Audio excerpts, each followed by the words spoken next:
this just might be my favorite figure of 2024. And not only that, but I think this might be the definitive Kenshin figure for fans. Today we're taking a look at the DASIN model Kenshin Himura figure from the anime Ruroni Kenshin, or Samurai X if you watched it in the States long ago. It's a good show if you're into samurai shows like me, who is completely far left in the samurai pirate cowboy alignment chart, but enough about the show, let's talk about this figure. At first glance, this figure takes its look more from the original 1996 anime adaptation than the recent 2023 remake. However, that's really only noticeable because of the faceplates, but otherwise, it's a pretty good representation of both eras. Simply looking at the figure, the number one thing that stands out is definitely the soft goods clothing, and I sincerely think that was the best decision they made here. The reds of the kimono aren't super bright like the remake, but are more muted, almost like a crimson color, and it contrasts very well with his brightly colored hair. The hakama he has is very simple, yet effective, with the pants having the feature of being adjustable and having a look that retains that very baggy and samurai-esque look.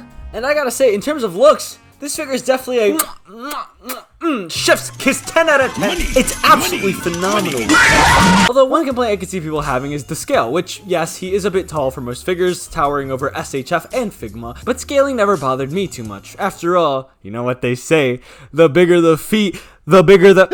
But enough about his looks, let's talk about his accessories. And starting with his faces, he comes with a neutral face, a calm left-looking face, a face looking right, a puzzled face for whenever Karu beats Kenshin, the kind of woman that will actually just kill me, a surprised-looking face, which is so goofy, I love this one, and finally this relaxed, smiling face, which has to be my favorite face of them all, because it's just got so much versatility and fits the character so well. There's also an alternate hair piece, but it really doesn't do anything, and it looks the exact same, so honestly, I don't know why it's here. As for how to actually get the faceplates on, the faceplate itself plugs into the ball joint, and then the hair and the ponytail attaches on after. And while it is a bit strange in comparison to most toy lines, it works surprisingly well. As for hands, he comes with a set of fists, two really cool open relaxed hands, two of what look like padding hands, two sheath holding hands, and two sword holding hands. All these hands are made out of a semi-soft plastic, which is different from Figuarts or Figma hands. And I actually like this change a lot because it makes the hands a lot more flexible and posable. In terms of other accessories, you also get the sheath, which can attach to Kenshin like so, and finally you get two sword pieces, one being full length and one cut in half, so that way you can put it in the sheath or pretend he's pulling it out. And I gotta say that these two sword pieces look sick. After all, we see a chrome silver here that we don't really see in figures anymore, and it has to be one of the coolest accessories he comes with,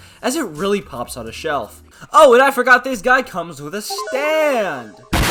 And this stand is actually really good. While it is an absolute chore to plug into the base, the quality of the clamps ensure that it's not going to break anytime soon, and it's a really solid and reliable stand. And with that, let's talk about arguably the most important thing.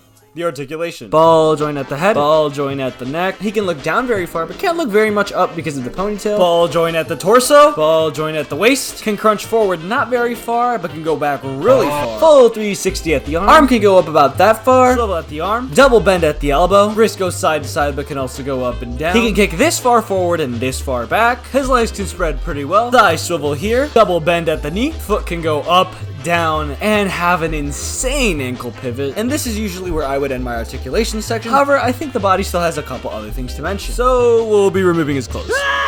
For one, he has this hidden butterfly joint, and more importantly, the weak ab crunch can be remedied by doing a very simple trick on the body. All you have to do is just switch around the ab piece, and then bam, you get a way deeper crunch, although you get a weaker arching back. So if you care that much about the crunch, you could fix it pretty quickly. However, as much as I have glazed this figure, there is an issue I have forgotten to mention, and that is the ponytail. Because of the lack of articulation on it, it forces Kenshin to have a very limited head articulation, at least when looking up. And honestly, I think this is the only thing keeping me from giving him a solid 10 out of... ¿Quieres?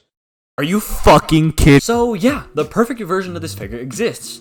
Of course, if you like the blue outfit that Kenshin has, but as it stands, this figure is almost perfect. It has a great look, amazing accessories, and it's got insane articulation. Except, of course... And the cherry on top of that is not only is it so great, but it's also only $35. Remember when Oda told that one kid what the One Piece was because, you know, he was gonna die? Well, Oda was talking about this figure. This figure is the One Piece.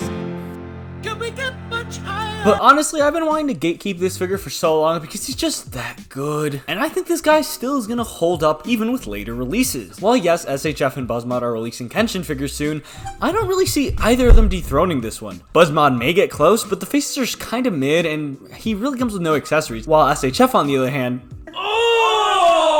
Needless to say, I'm not a huge fan of the legs or the arms, but I might pick him up for the sake of having a Kenshin that's in scale, but he's definitely not the greatest looking figure. So I 100% think that this guy's going to continue to hold the throne for the best Kenshin figure of the mod at the moment. So in conclusion, if anyone is willing to sell me the blue Kenshin, I would appreciate it a lot. Just DM me on Instagram at YoTheKid. And guys, I promise that we're back for real this time. I'm sorry about the year hiatus. And as for the score, this guy's going to get a 9.5 out of 10.